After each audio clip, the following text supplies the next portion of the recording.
Hey y'all. Let's make class a little more engaging while still utilizing our workbook pages. So I know that, sometimes we like to give our students workbook pages, but that is so old school to just hand workbook pages to the students. So I just want to give you a couple of ideas to make your workbook pages a little bit more engaging.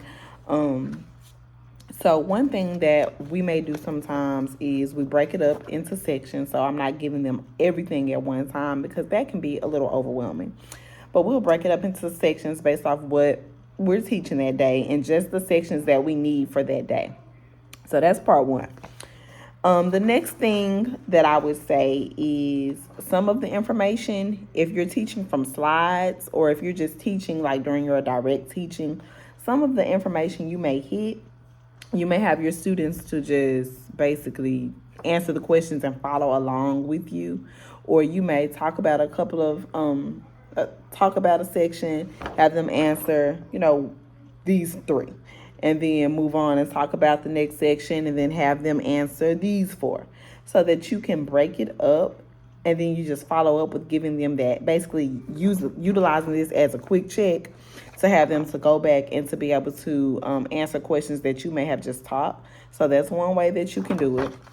Another thing that you can do is divide it up. So maybe put your students in pairs or groups and then just divide the questions up. So if we're just doing this section, I may say group one, you're going to answer these two. Group two, you're going to answer the next two. Group three, you're going to answer the next two. And then as a class, once each group has finished, then we can just go back over the information together.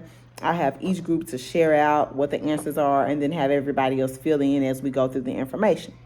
So that's something else that we can do to help time go a little bit quicker, help to utilize our time better, because we don't have to take 30 minutes for everybody to answer each question individually on their own. So that's something else you can do, especially when you're working with larger sections that are more questions. You can kind of break it up.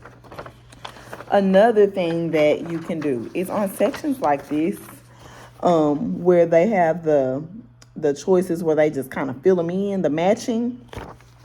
That's something where you can get them up and get them moving. So you can say, this is just an example from hairstyling, and it's the no stem, half stem, full stem. So I can say this side of the room is no stem, this is half stem, that's full stem, and I can just go through and read them off. So I might say, permits, medium movement, which one is that? And then they're gonna go to the half stem.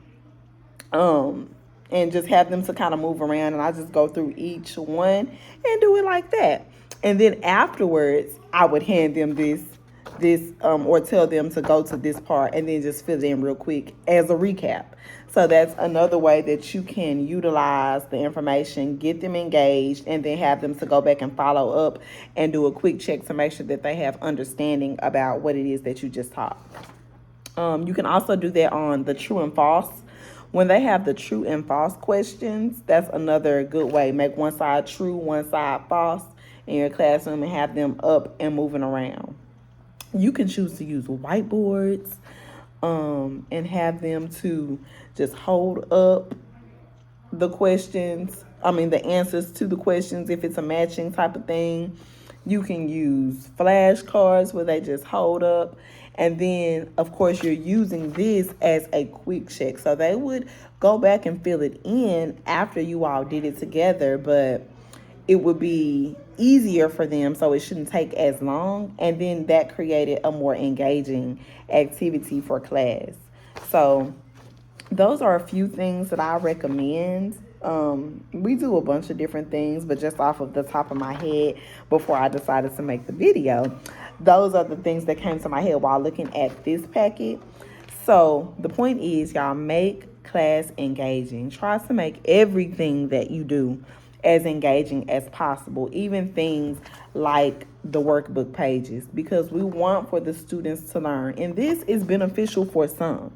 This is beneficial for those learners who like to write.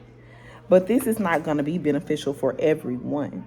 So for the auditory learners who have to hear it, y'all going over and reviewing it as a class, that is helpful for them. For those who are needing movement in order or needing some type of action, those engaging activities that gets them up and moving around is something that could help them learn a little bit better rather than only simply doing the workbook pages.